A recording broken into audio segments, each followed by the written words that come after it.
I gotta go get help. Quick, where are you going? People that we saw, just over the hill. All right, they'll have what we need, but they'll know where to get it. No, we do You're not. not gonna be scared of them, right? So you just keep walking. What? Xavier. Don't leave her, don't leave her, don't leave her, don't leave her, don't leave her, don't leave her. Xavier! Oh, somebody's behind you! Somebody's behind you! No! I just knew we was stuck. Oh, man. Why are you running with your knee? Take the fucking off!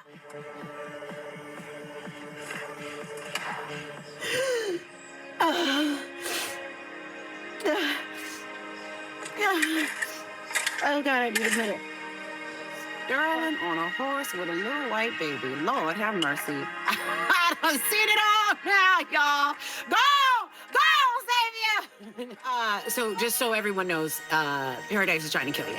Cause we can't make it through this.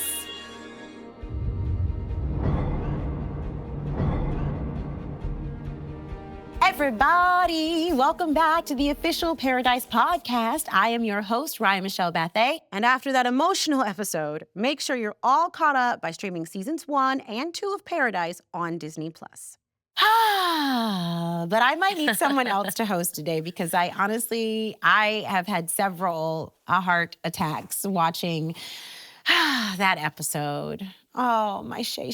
It's an intense one. It's so intense. I don't even know where to start. I kind of I'm tearing up because... I tear up and I did it. I can't imagine. The script is reading the script, I was like, how are we gonna film this? I know, it's so sad. But intense. Annie, we fall in love and, R.I.P. to rest in power, rest in peace to our Annie. And you're here in the studio to help us all just hold our hands, or we're just hold each other's hands, collective hand holding.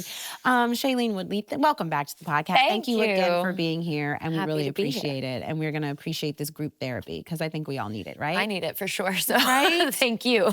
As actors, I don't know about you, but there's some characters that I get very, very, very attached to. Yeah. But some I'm just like, I just have to sit with how they end.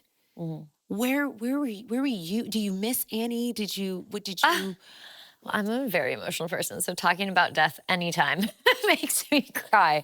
But I think what's so jarring about it is that it's over before we even had time to process that it began. Yes. It's so quick.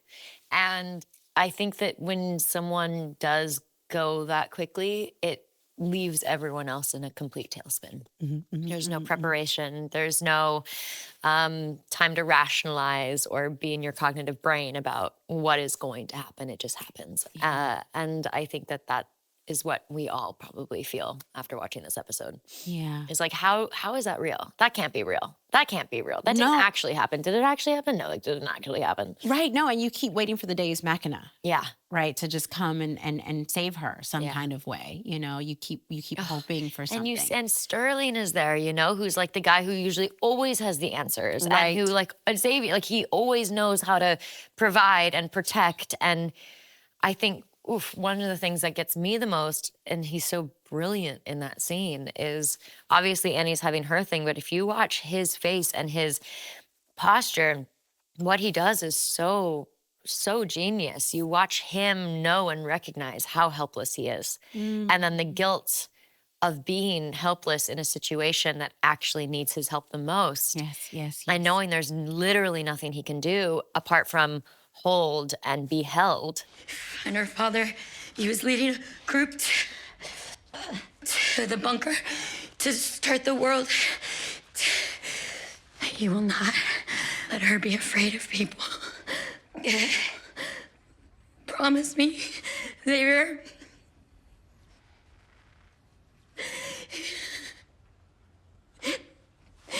This is your holy charge. And guide in these few seconds of transition, watching that be processed behind such a strong man and a facade of keeping it together, stay strong for everyone else, is he's remarkable in it. It got me. It's like watching someone, it's one thing to watch someone pass away. It's another thing to watch someone else watching and holding someone as they go through that experience. Yeah. And so let's go back to the beginning of 204 because Okay, 'cause she's still alive. Yeah, she's still alive. Let's take it. Let's just roll it back because so much happens. Like so much love and life and ups and downs happen in this episode, right? It's like everything is, and I would imagine if it's the end of the world and the stakes are so high, just like in a person's life, it's like it's sort of like when everybody starts college together and by the end of the week everybody's best friends. And it's like we literally just met, but it feels like we've known each other for our entire lives, kind of a situation. And there you are on your horse. I mean, my God, the horse, know, the horse. right? How good is the horse? I by the was way, like, where did they find a the good best actor in the whole show. It was the sire, Mr. Ed. Like, what a horse! What a horse, right? Yeah. And you're on the horse, and you see this guy. What makes you say, "I'm gonna like"?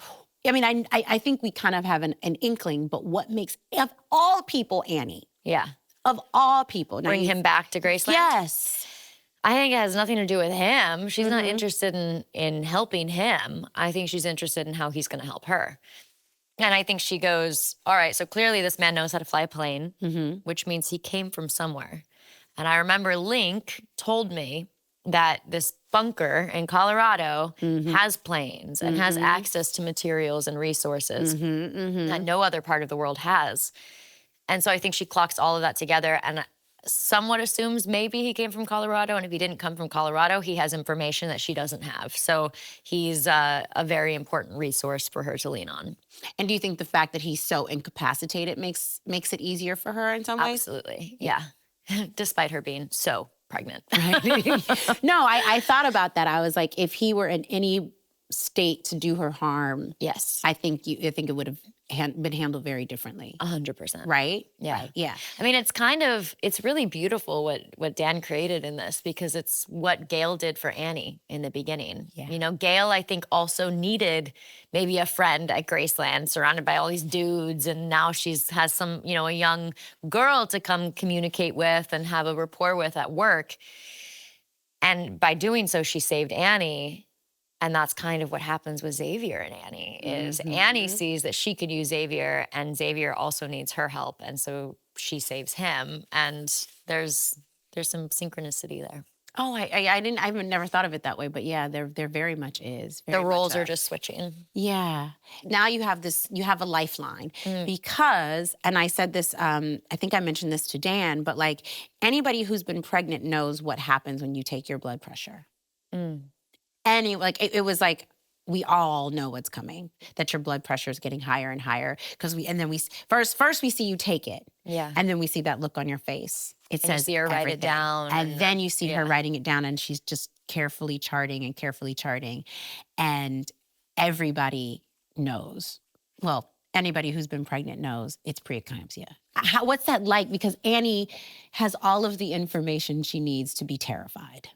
Yeah. Right? I mean, the fact that she's pregnant in an apocalypse is terrifying enough. And then to have that on top of it. I mean, I think that her knowing and her choosing not to tell Xavier and her choosing to try and survive anyways has always been what kept her alive.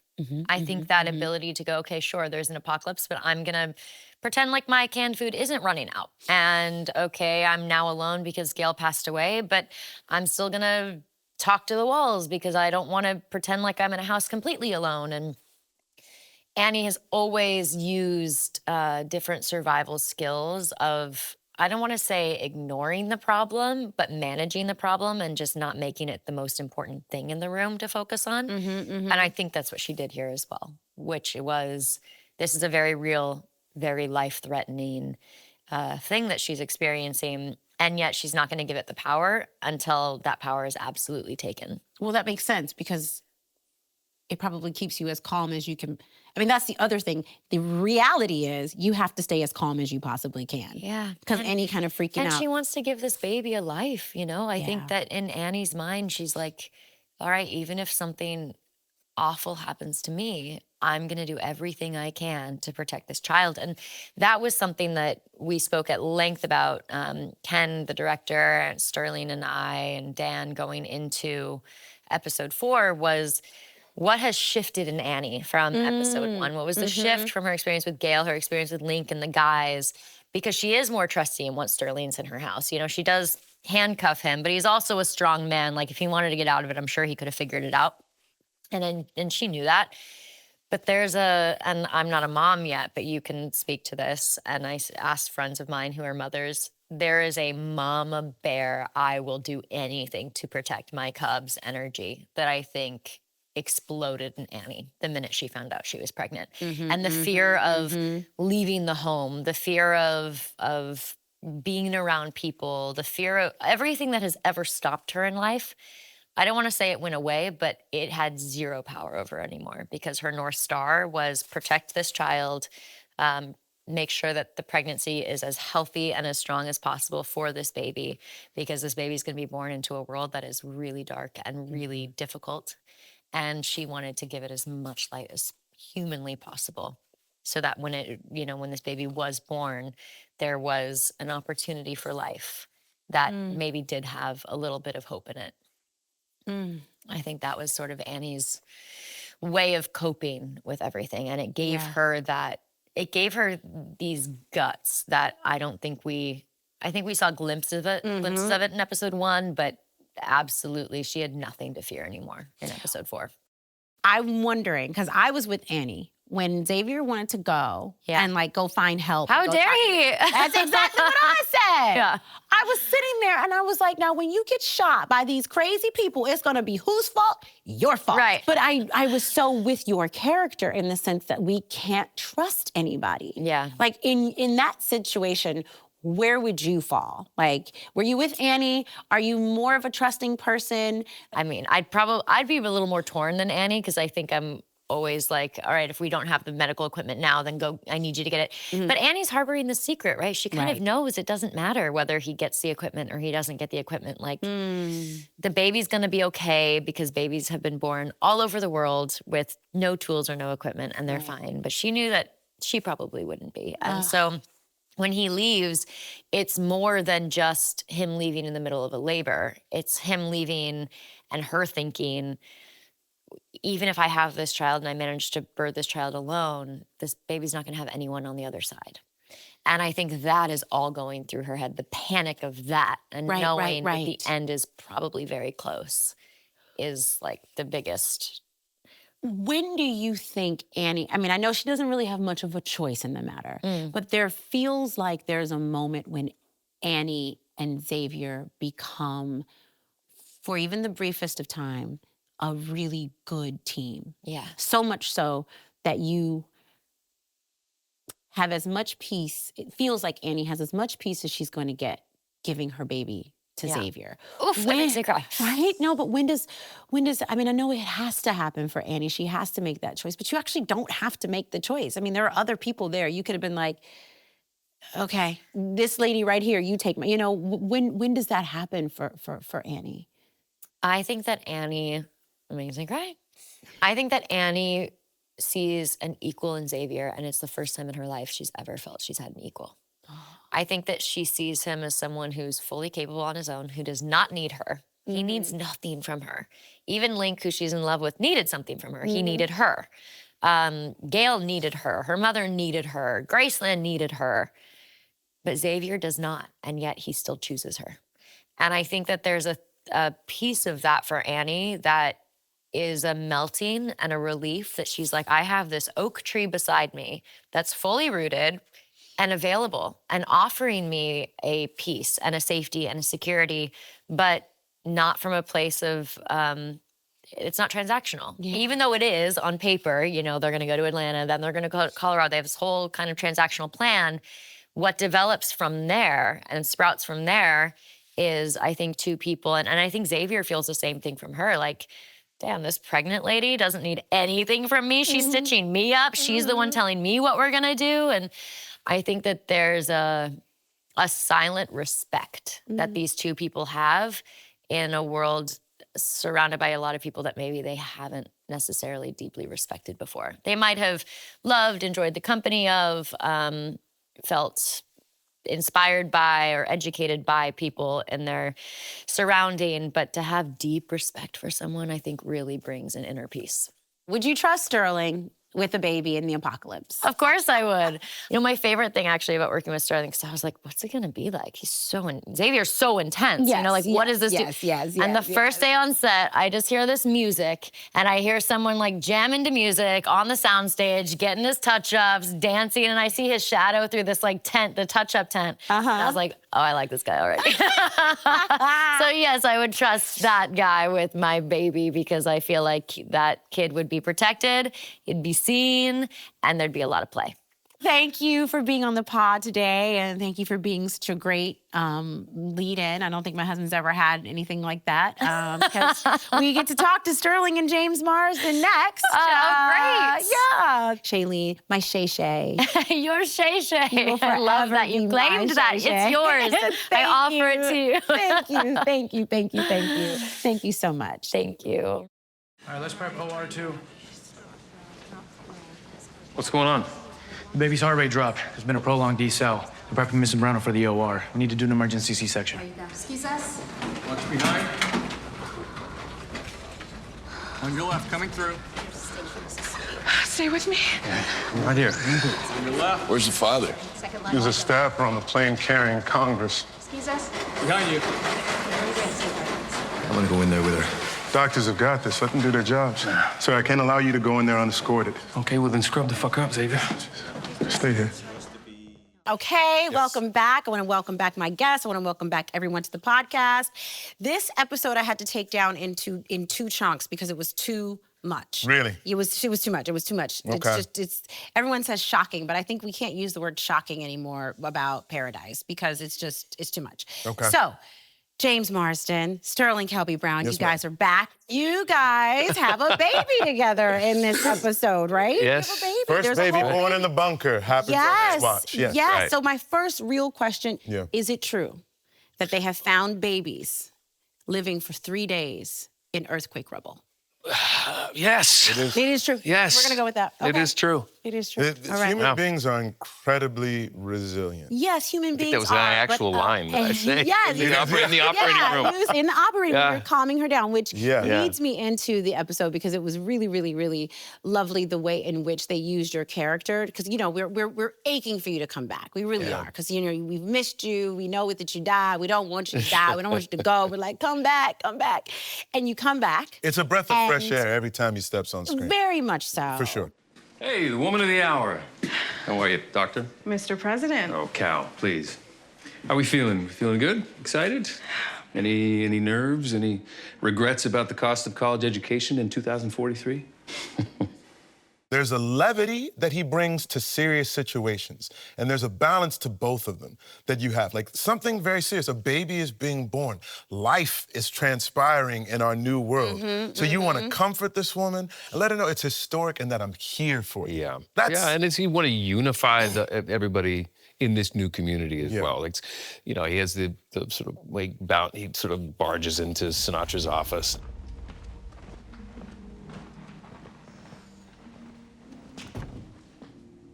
We got the call. It's happening. Luisa Moreno. The pregnant lady.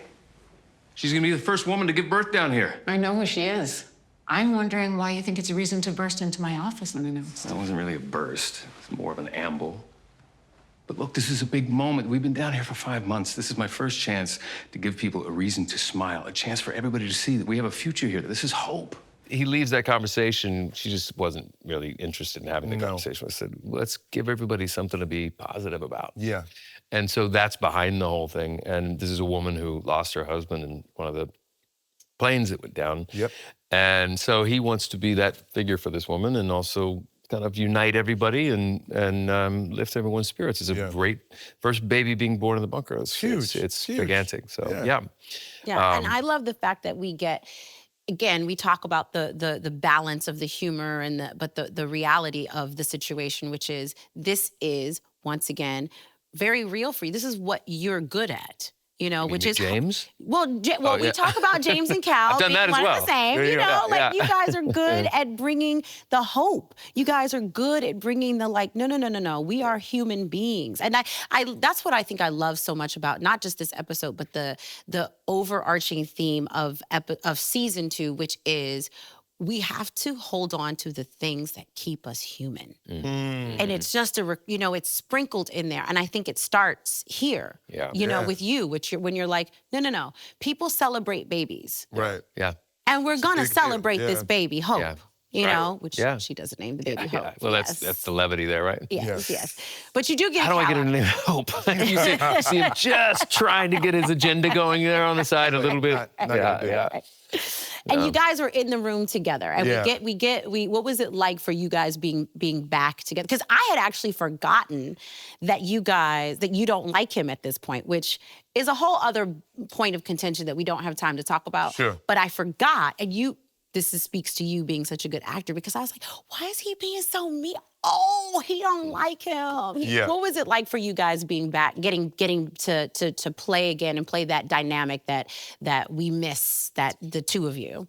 I mean, you can answer, like, we don't say a whole bunch to each other, but it's always fun to be in the space, because I always feel like straight man to his sort of like which I love. The zanier side. The straighter he is, the love. I just like to crack that nut, you know?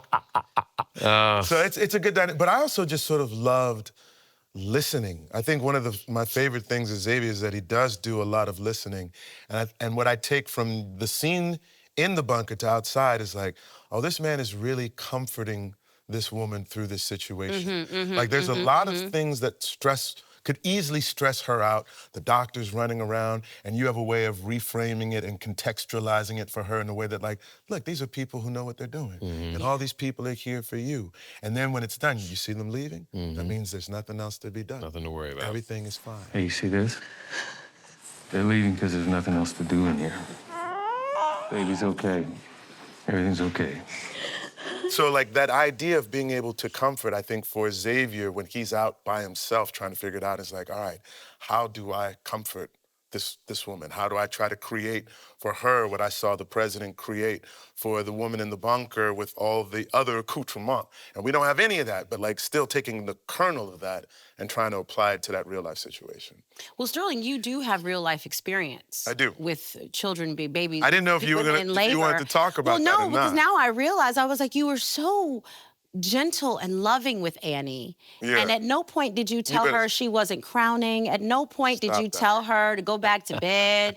At no point did you disappear and go take a shower. So I did not, what? I'm just wondering.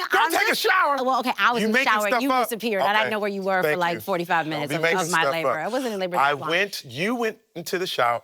Okay. Yeah. Do you know this story? I don't know I'm if I going do. to make this as quick as possible. This is great. I feel like I'm in your living room. We have 2 children. Yes. Both of them were born in our bedroom. Oh, wait. Yes, I did know this. You do know this part. What she's referring to is that, like, she had her first contraction at 11 p.m., and the boy was born at 2:23 a.m. the next day. So 3 hours and 23 minutes later. It's late at night. We're trying to go to bed. Your mom had just left from us watching a rewatch of the BET Awards. Yes. It was as soon as she walked out the door, my wife goes, ooh. Contraction. I think I just felt something. And I was looking at the clock like, oh, snap. Then like 15 minutes later, she was like, ooh. I think I felt something. I'm like, oh shit, it's about to go. No, but then he went to sleep. He went to sleep. So no, wait. Go to sleep on Annie. They always tell you, ladies, please, if you have babies, what they always tell you? Oh, you're in for a big day, right? It could be anywhere from 24 hours to what have you. Just because you have the first one doesn't mean it's gonna happen in the immediate future. So the doula was even like, we texted her, she's like, look, make sure she gets lots of rest. Mommy's in for a big day tomorrow. I was like, Rod, we should try to go to bed. Right? And then you have like your hypnotherapy tapes because you're a crunchy granola black woman. So I was like, listen to your hypnotherapy tapes and do your thing. And what would happen is she'd keep popping up out of bed. Oh, I got to go to the bathroom. I was like, all right, go to the bathroom.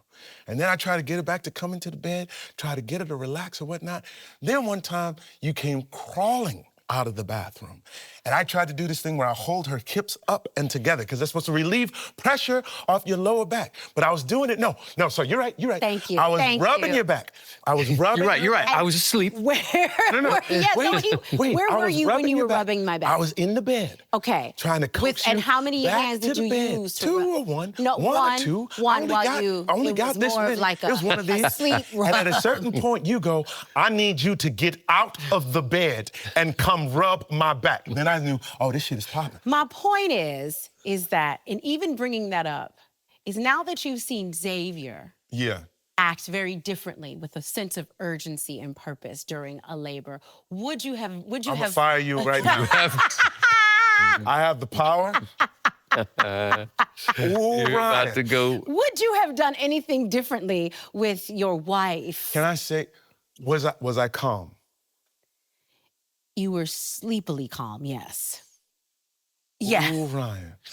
It's okay, baby. Get back in bed. Ryan. You got a long. Did she throw in a You got a long night. threw a little snore in there too? I delivered this child. Uh-huh.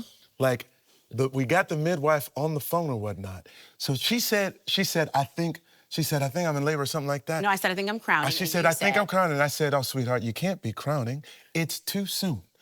So we finally, she had Because he's crowned how many times in his life? How many times did you crown? Well, I had the equipment. I could at least envision what it She meant. had the paramedics on one line and I had the midwife on the other line, right? And so I looked down in between her legs and the baby's head is all the way out. Oh. So she's beyond crowning. And the midwife was like, oh, good.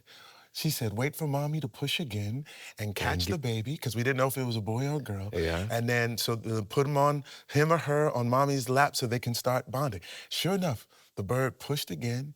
His little body just wriggled out. Boom, just came out. He cried just a little bit, like, right? I didn't have to smack him or anything. I had to pass him in between her legs. I didn't drop him. Hey, shout out to Coach Holtman, high school football coach. I didn't drop the ball. All the time. Didn't drop the ball. That shit was firm. I had it tight. So look, His coach came in the middle of this and he handed the baby to him. Put him or her on your tummy, and Ryan's sort of shaking, and then she goes to hold the baby or whatnot, and then he starts, looking to feed, and then the paramedics come 2 minutes later, right? And I was like, oh, fellas, it's all good. We got a boy and everything. He did. He opened the door. He was like, hey, how are you? Oh, well, she's just right here in the back. Why don't you just come on? But listen. I was like, how are you this calm? This is my point to you, and then how it plays into the story. I knew we were in a high-pressure situation. Mm-hmm. I knew that if I freaked out, no good comes from it. And you're not gonna give me any credit for it, and that's okay. That's okay, because I'm going to give myself credit for it. Okay, well. Because there was aspects of the situation that were very scary, but I chose to believe, because of the midwives, honestly, that your body knew what to do. And I was like, I'm gonna trust and believe in this situation that Rye knows, her body knows what to do, and not add to anything to cause agita, right? And I think in this situation, Xavier kind of he's like, I don't know anything. We don't have, I said, Doc, what do we need in this place? She said, all right, we need clean towels. I was like, this shit is dirty, right?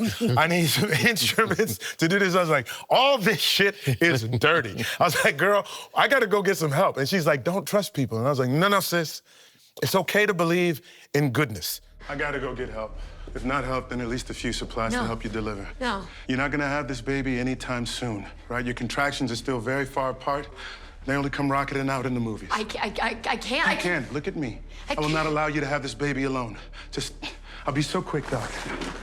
No, Xavier. The people that we saw are just over the hill, all right? They'll have what we need, or they'll know where to get it. No, we do not know those people. We don't know what they're capable They're of. just people, Annie.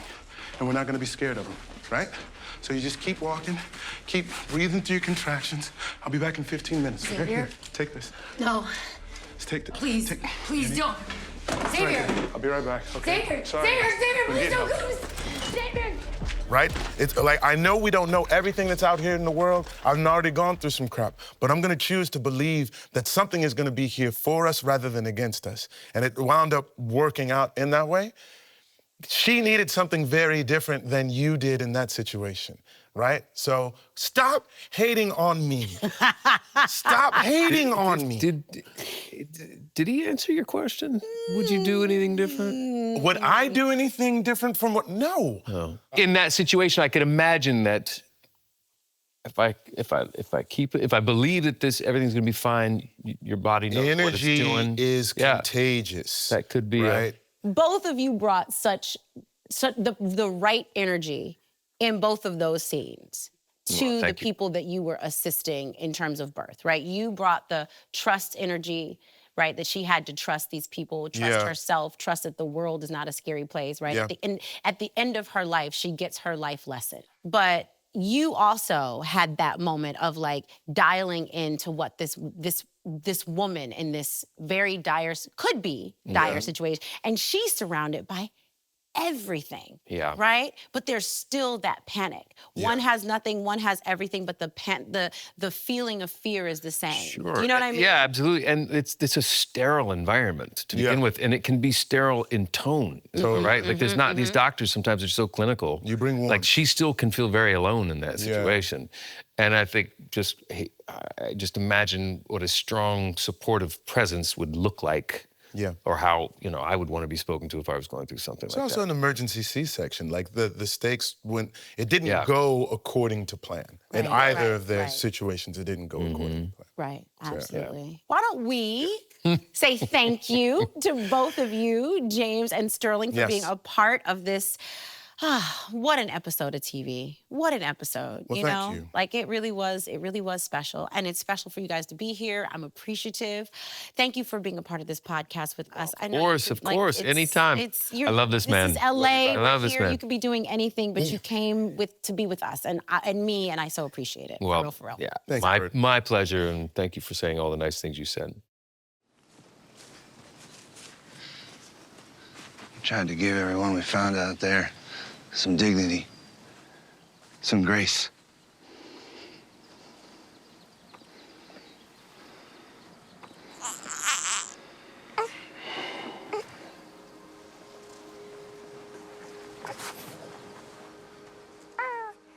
We've got writer-producers John Hoberg and Stephen Markley, who also wrote and conceived this incredible episode. So, first of all, thank you for your time and coming here, because I'm sure you guys were doing something that like really, really brilliant and smart people do. And then you wanted to come and talk to us, which is like really cool. So yay, thank you. Yeah, well, I want to clarify also, Markley wrote this. So if you're going to hate anybody, you're going to write. I'm one of the writer-producers, but also this has Markley's name, so he is to blame. You're murderous and you throw people under the bus. I do, I got it all covered. So now I know, now I'm situated. That's what smart people do. Yeah, exactly. This is, okay, so we were talking a little bit before we got started, because you were saying that it's almost like you had 6 weeks to film a movie with one of the biggest movie stars on the planet. So what was that like, knowing that you had all of this other stuff in the back of your mind that you still have to be responsible? Like, you still have to be responsible for, it's not like you can be like, look at what we did. You have to be responsible for the whole season. So how did you both manage? Did you just hold on to each other for dear life? Well, it's interesting because for the first, we shot in Graceland with Shailene and none of our other regulars. And so we were shooting in a set that wasn't part of our show with an actor who was brand new. So it was almost like we were filming this movie that had nothing to do with Paradise, which was so odd to do. But also just kind of knowing what was on the way, on the horizon, and knowing how much the worlds are, what the different worlds are, what's coming. I'm so afraid to say anything wrong, by the way. But you're kind of keeping track of everything, because it's like, oh, that might be a nugget that we want to remember and really call out when we get later down the line in the season. So that's one of the things we're keeping an eye on. And to some degree, it's like we're restarting the show. Like we're doing an entirely different show the second season, right? Like Xavier's out in the world and suddenly the audience is let into like what's going on out there. And so we needed sort of a conduit, a way of seeing what had happened in the world at large. And that's how this character of Annie sort of came to fruition. How do you even come up with the idea that because it's literally just a very genius move and takes it from being, plodding along, here we go, to something that allows us this whole other 360 of what the world is like, but from this very, very specific point of view. So how do you know you need to do that? Well, so basically at the end of the season, we knew Xavier had this incredibly strong goal. He had to find his wife. And we knew we were going out into this world, and we wanted to really put him through it, because it's like he had been in, it's hard to call like the bunker a safe place after everything that happened. Fair. But he's out in that world, and we want him to experience what that world was like, and we want the audience to experience what that world was like. And so it's funny, at some point during season 1, I feel like all the writers got this idea, like, wait a minute, in some ways this is a Western. Like, Xavier is almost like if you think of those classic Westerns, he is this hero who has a code of honor and a code of ethics, and he lives by that. And he doesn't care if it's the president who's breaking it or somebody else, he'll do what he thinks is the right thing. And so we wanted to put him out into this world almost like a Western hero. And it's like, he's going to have to go through these ordeals. And it's also very important that if he's going to go through this and he's going to have to suffer to try to get to his wife, we need to have both him and the audience deeply invest on an emotional level. And one of the ways you do that is fall in love with someone and then have them taken away. So it was a pretty early thought that this is going to be an important part of the season. You wrote Shailene's character, you wrote Annie and Xavier as two halves of a whole. Yeah. Right? Was that intentional, or did I just? Yeah, no, I mean, I love the way you phrase that. It's to me, I was thinking a lot about this book called A Paradise Built in Hell by this author, Rebecca Solnit. And the basic premise of this book is that when disaster strikes, when there's catastrophe, our imagination says everybody eats each other, everybody acts terribly and overturns cars and loots stores. But the premise of her book is that that's not the case. What you find in disaster is that people act with enormous solidarity and enormous compassion. And so I just kept thinking about that as sort of Xavier's response to coming upon this young woman, is that he's on a mission to find his wife, but that compassion in him is activated. And I think that's sort of one of the themes of our show, is that, compassion as an incredible tool in the fight for survival. Annie comes to such a profound humanity at the end. Now, granted, a lot is happening. Sure. It could be blood loss. Right. But she comes to she comes to where so many of us who are on that side of we don't trust anybody and what's gonna happen. She comes to this really deep understanding of herself, and then herself in the world and what she wants for this child. Right. And I just thought that was really, really amazing. Now that I know that that's where you guys are in your mind, you were thinking there might be a better way. There might be a way out of this. And Annie is our window into that way out. That was probably her worst fear, is strangers coming in. If you could ask at her most vulnerable, what would be your worst fear? It would be that a bunch of strangers would come in and I'd have to trust them. And there was something beautiful about that in the script, and even in your script form, it was a gorgeous moment. It starts with her fear of people to begin with, and then it ends with this moment of trust at the end. And it's not just that she has to trust a stranger with her life, it's that as she's dying, she has to trust a stranger with her child, which I think is it's so much a part of, not to give anything away, but Xavier's journey going forward, that this is his charge. This is what he has to do is, not just get to his wife now, but he has to bear this responsibility. Yeah. I'm glad you said that, because I've been using that phrase in my life and in this podcast the whole time, the holy charge. It's the idea of, that, again, that compassion and that community with other people being one's holy charge. And I think when they have that conversation about that phrase, Xavier sort of says it incidentally to her. And it's the first time they really connect. It's the first time she has a moment with him that this guy is something special. He is somebody I can trust. We're all capable of great change, great love, of great promise. That's a holy charge. A holy charge. When you realized that you had to kill Annie, how hard was that for you? Did you cry while you were writing? I weep when I write the whole time. Thank you. I think that's what we all want to know. No. Weep when I sit down. I weep when I get up. So you're Sterling, basically. No, but we knew she was going to die before we really knew what the character was like, because we had sort of had that idea in our heads.